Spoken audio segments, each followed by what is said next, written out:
Bonsoir, mon Eli Hatzli, vous êtes un jeune Stéphanois engagé dans la vie associative, notamment dans l'animation. Personne n'est en mesure de faire la synthèse, de dire les gens pensent, les jeunes veulent ci, les seniors veulent ça, mais est-ce que vous avez quand même une idée d'un certain nombre de demandes des jeunes que vous fréquentez, qui s'engagent à vos côtés dans un certain nombre de projets associatifs? Je tiens déjà à dire, pour apporter mon point de vue. Oui, ce qu'on a engagé, tous les points de vue différents. Il y a des gens aussi beaucoup plus habilités que moi pour parler de leur propre quartier. Moi, j'étais un animateur qui a travaillé dans des quartiers qu'ils ne connaissaient pas. Moreno, Montchauvet, j'ai travaillé au Pied de Rock. Et là, en arrivant, je viens de bousculer M. Fajon, qui était mon premier directeur, avec Alex Chardon. René, oui, travaillé avec nous sur les questions de vie associative. En 1997, c'est lui qui m'a mis le pied à l'étrier. Et voilà, j'y suis encore.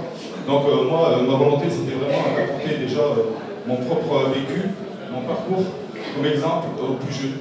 Parce que moi aussi, j'ai un parcours de jeune de quartier, comme on dit. Hein.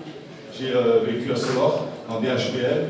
Donc on chauffait la poêle au charbon, mon père est ouvrier, fils d'immigré, donc voilà, j'avais les mêmes difficultés que certains au départ. J'en ai fait une force, et c'est ce que j'ai voulu transmettre. Donc moi, à Moreno ou à Montchauvet, j'ai eu énormément de satisfaction. Donc je ne veux pas dresser du tout un tableau négatif de ces quartiers. Par contre, ce que je regrette, c'est surtout la politique de la ville qui est menée en direction de ces quartiers, puisqu'il y a des tas de richesses, il y a des tas de personnes sur place qui sont animées de bonne volonté, des bénévoles, des habitants du quartier, des papas retraités qui ont toujours travaillé, qui demanderaient justement qu'à nouveau rendre service à la société, puis transmettre aux plus jeunes aussi. Donc ce lien intergénérationnel est très important. Le dynamisme des habitants du quartier, leur volonté aussi d'améliorer leur quotidien, il faut s'appuyer dessus. Moi je prends l'exemple de Moreno où j'y étais récemment. Les gens sont exaspérés de ne pas avoir été consultés sur pas mal de choix politiques. Le centre commercial est un vrai échec, parce que pratiquement tous les commerces sont fermés. Pour acheter des cigarettes, les gens sont obligés de descendre jusqu'à Carnot. Voilà, il y a des choses qui se passent là-bas qui ne pourraient pas se passer ailleurs.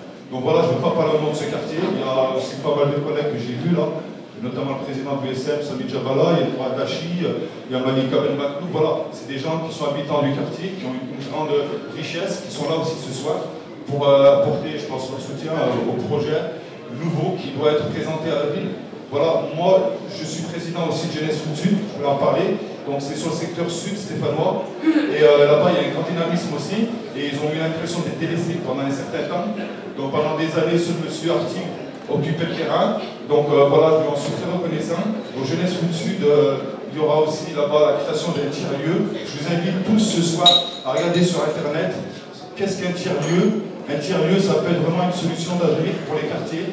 Ce sont des vrais lieux d'animation, de vie et d'échange, où justement on crée du lien entre le partenariat privé, le partenariat associatif avec les habitants. Donc ça a été expérimenté dans des grandes villes comme Lyon, Paris, Marseille. Aujourd'hui, il y a des gens qui le portent très bien, comme Johan Duriot du comptoir numérique, qui est là ce soir aussi, Zoomacom. Donc voilà, je vais citer tous ces gens-là, parce que sans eux, je n'aurais pas pu faire tout ce que j'ai fait. Et M. Artig fait partie de ces gens-là, c'est pour ça que ce soir je lui ai fait la politesse de venir me présenter. Alors,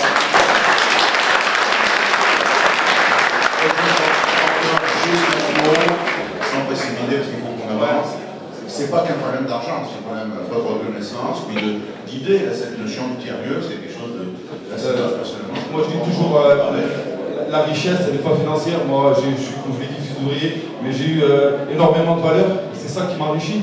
Les valeurs, la transmission des aînés aux plus jeunes, c'est très important aussi. Donc voilà, on dit, c'est un proverbe africain, c'est tout un village qui fait l'éducation d'un enfant. Donc voilà, moi j'ai jamais délaissé mon quartier de Solor. Je suis encore là, bénévole. Par exemple, demain et après-demain, je vais prendre des petits de mon quartier, on va aller faire des tournois en salle, à Rive de Gier, à l'Arbre, à Saint-Chamond. C'est une manière de les occuper et c'est une manière de montrer aux plus jeunes, ben voilà, les grands frères de quartier, il y en a encore, et ils sont là pour vous montrer la bonne voie. Voilà, après, je ne suis pas un exemple ou un modèle, mais j'essaye au moins de contrebalancer les effets néfastes que d'autres aînés ont produits. Merci. Je voulais citer aussi mon ami Kadous qui a été très impliqué dans le quartier d'Akotom, qui est là ce soir aussi, et qui est un très bon partenaire à moi, donc voilà, Kadous aussi.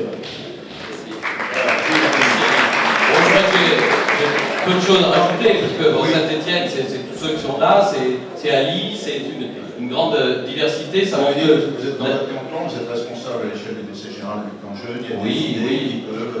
Ali est la preuve que la jeunesse elle est généreuse, que la jeunesse elle a des valeurs. C'est vrai que nous discutons souvent avec Ali, et puis pratiquement dans chaque quartier de Saint-Étienne, il y a un Ali quoi, qui a ces mêmes valeurs, qui est exigeant aussi, qui dit des choses quand il y a des jeunes qui peut-être n'ont pas la même exigence, et je crois que ça c'est quelque chose d'important. Donc la jeunesse, bien sûr, il faut que dans notre projet municipal, elle soit en première ligne, c'est important. Il faut qu'on parle de l'école. Je sais que vous tenez beaucoup à parler de l'école, parce que c'est à l'école que vous, Ali, vous avez appris beaucoup de choses.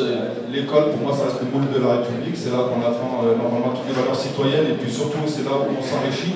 Culturellement parlant, parce que la première des ouvertures, c'est l'ouverture vers l'extérieur, mais pas l'esprit. En ouvrant un livre, on voyage, on s'enrichit, on apprend énormément. Donc la lecture, ça a été bien fait pour moi. Ça aussi, j'ai essayé de transmettre.